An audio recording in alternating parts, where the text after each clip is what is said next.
Hello friends, welcome back to my YouTube channel. तो आप लोग कैसे हैं? आशा करती हूँ आप लोग बहुत अच्छे होंगे। तो चलिए हम रोज़ की तरह लेकर के आए हैं आप लोगों के लिए कुछ ऐसे किचन के हैक्स जिससे कि हम अपने मुश्किल से मुश्किल काम को आसानी से कर सकते हैं। तो चलिए एक बोतल से हम बनाते हैं रोटियाँ, क्योंकि सर्दियों में रोटियाँ बनाना बहुत ही कठिन लगता है। तो चलिए फिर देर ना करते हुए शुरू करते हैं पहली टिप्स।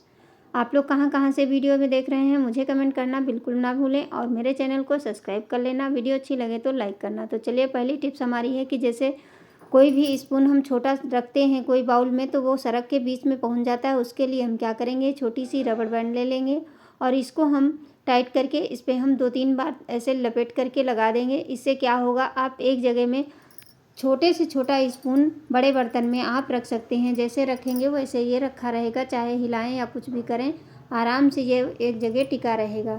उम्मीद करती हूँ ये टिप्स आप लोगों को ज़रूर पसंद आई होगी, क्योंकि बड़े बर्तन में छोटा स्पून रखते नहीं बनता, वो फिसल के अंदर पूरी सब्जी या कोई चीज़ रखते हैं उसमें डिप हो जाता है। तो चलिए फिर अगली टिप्स हम शेयर करते हैं। जैसे इस तरह की हमारी बोतल होती है, इसको खोलना बहुत ही कठिन लगता है, और ये जब इसमें तेल वेल रख दो तो ये चिकना हो जाता है, इससे ये बिल्कुल नहीं खुलता है। तो उसके लिए हम क्या करेंगे, वही इसको खोलने के लिए देखिए हाथ फिसलने लगता है तो ये नहीं खुलता है, तो फिर बहुत ही समस्या आ जाती है। तो उसके लिए भी हम ये छोटी वाली हो या बड़ी वाली, जैसे मिठाई के डब्बे पे होती है रबड़, सभी के पास में मिल जाती है। ऐसा कोई नहीं जिसके घर में ये रबड़ ना हो। तो इस तरह से इसके ढक्कन के ऊपर इस तरह फंसा देंगे, फिर उंगली फिंगर्स की मदद से इसको हम इस तरह से घुमाएंगे तो ये बोतल बहुत ही आसानी से खुल जाएगी। उम्मीद करती हूँ ये भी टिप्स आप लोगों को ज़रूर पसंद आई होगी। तो इस तरह से देखिए कोई भी हो उसको खोलने में कोई इस तरह का ढक्कन जब खुलता नहीं है तो बहुत दिक्कत होती है। तो चलिए अगली टिप्स हमारी क्या है, जैसे सर्दियाँ शुरू हो जाती हैं तो जिसके यहाँ छोटे छोटे बच्चे होते हैं उनको सर्दी हो जाती है, तो उसके लिए हम क्या करेंगे, एक दियाली में 1 चम्मच दूध डाल देंगे। दूध डालने के बाद में एक बादाम ले लीजिए और इसको इस तरह से इसी दूध में हम रगड़ देंगे, और इससे एक बहुत अच्छा पेस्ट बन करके तैयार हो जाएगा। क्योंकि अगर हम ऐसे रगड़ेंगे तो ये नहीं घिसता है, और घिस करके किसी भी छोटे बच्चे को अगर हम इसको दे देंगे, डेली देने लगेंगे, तो उससे हमारे बच्चे को सर्दी नहीं होता है, और सर्दी जुकाम से बचा रहता है, और सर्दी भी नहीं लगती है। और ये बहुत ही हेल्दी होता है छोटे बच्चों के लिए। अगर बहुत छोटा बच्चा है उसको आप आधा बादाम घिस के दीजिए, अगर 1 साल का है तो उसको 1 बादाम आप दे सकते हैं। इस तरह से देखिए ये अच्छा सा पेस्ट बन के तैयार हो गया है, और इसको खाने में भी बच्चा आसानी से खा लेगा, और इसमें कोई भी नुकसान नहीं करेगा और फ़ायदा ही करेगा। तो उम्मीद करती हूँ ये भी टिप्स आप लोगों को अच्छी लगी होगी, क्योंकि बादाम घिसना बहुत ही कठिन लगता है। ऐसे हम पीस के देते हैं तो कहीं ना कहीं कड़ रह जाते हैं, और इस तरह दूध में पीस करके देंगे तो छोटे बच्चों को आराम से इसको हम दे सकते हैं।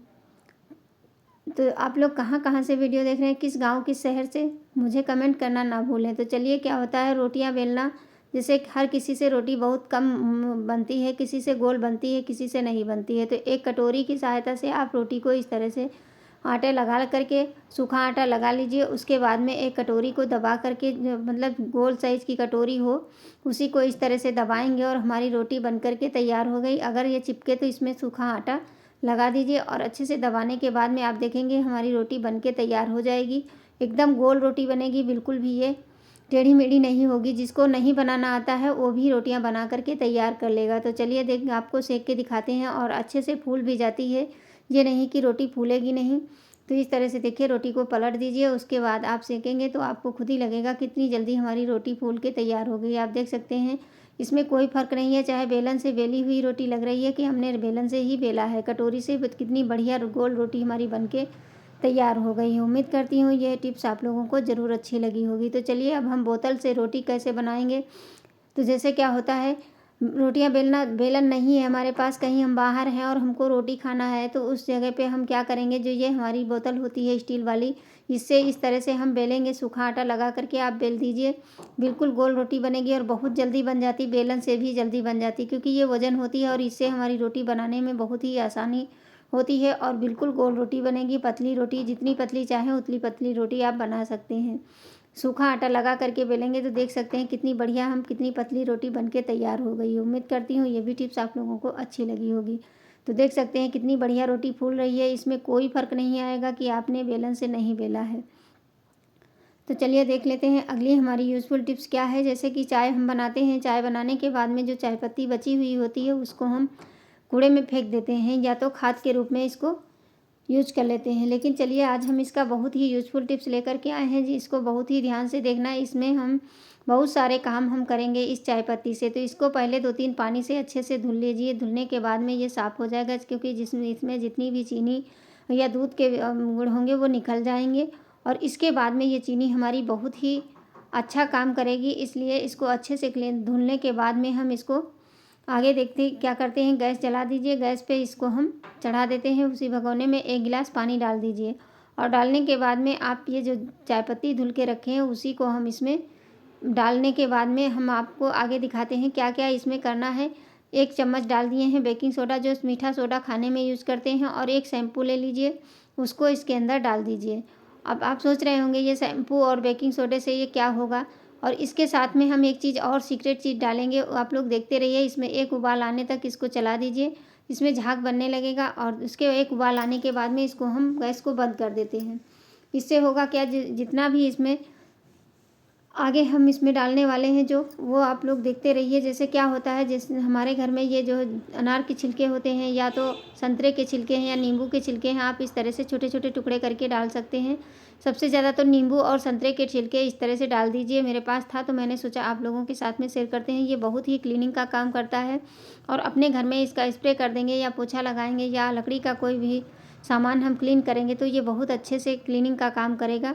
तो इस तरह से देखिए, इसको हम पका देंगे जब तक कलर ना चल आ जाए इसका संतरे का, तब तक इसको पका लेते हैं। पकाने के बाद में इसको ठंडा करके ठंडा करने के बाद इसको हम छान करके किसी गिलास में या किसी स्प्रे बोतल में आप भर लीजिए। और इसके बाद आप लकड़ी का कोई भी, जैसे अलमारी हो गई या तो विंडो है, दरवाज़ा है, कोई भी चीज़ आप इससे क्लीन कर सकते हैं। तो देखिए कितना अच्छा ये बन के तैयार हो गया है। अब इसमें जो संतरा है उसकी सोंधी सोंधी खुशबू आएगी, तो इससे महक भी आएगी और हमारा क्लीनिंग का काम भी हो जाएगा। तो चलिए इसको हम भर लेते हैं 1 बोतल में।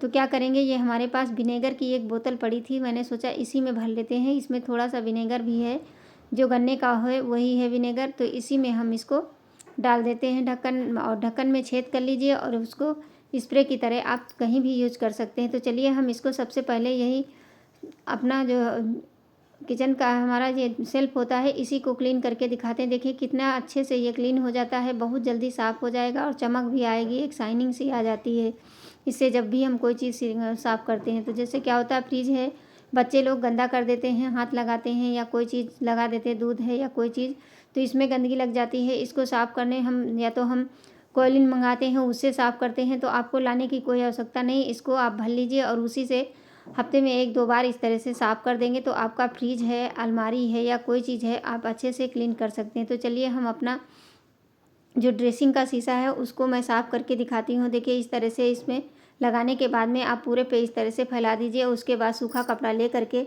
और इसको अच्छे से पोंछ देंगे तो अभी आप देखेंगे कितना अच्छे से हमारा शीशा चमक जाएगा, एक भी दाग नहीं रहेगा। तो उम्मीद करती हूँ ये भी टिप्स आप लोगों को ज़रूर ये बहुत काम आने वाली है। देख सकते हैं इस तरह से हम क्लीनिंग का काम कर सकते हैं।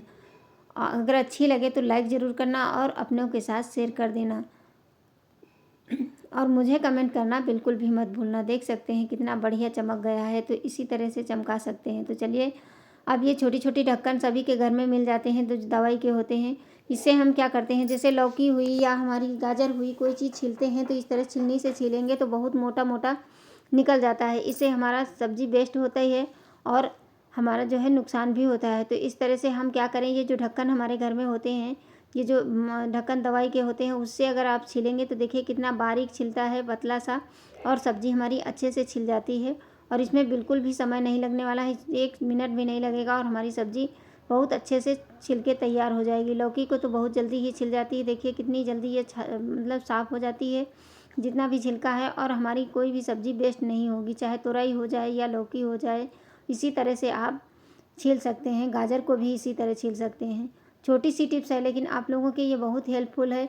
ये ढक्कन सभी के घर में ही मिल जाते हैं और इससे आप अपना समय बहुत अच्छे से काम कर सकते हैं। उम्मीद करती हूँ ये हमारी टिप्स आप लोगों को ज़रूर पसंद आई होगी। पसंद आए तो लाइक शेयर करना और मुझे कमेंट करना बिल्कुल ना भूलना।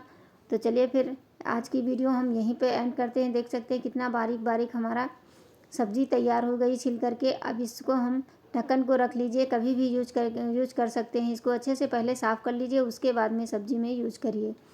तो आज की टिप्स यहीं पे एंड करते हैं। फिर से आएंगे इसी तरह की नेक्स्ट टिप्स के साथ। तब तक के लिए अपना अपना ध्यान रखना। धन्यवाद और वीडियो को लाइक करना बिल्कुल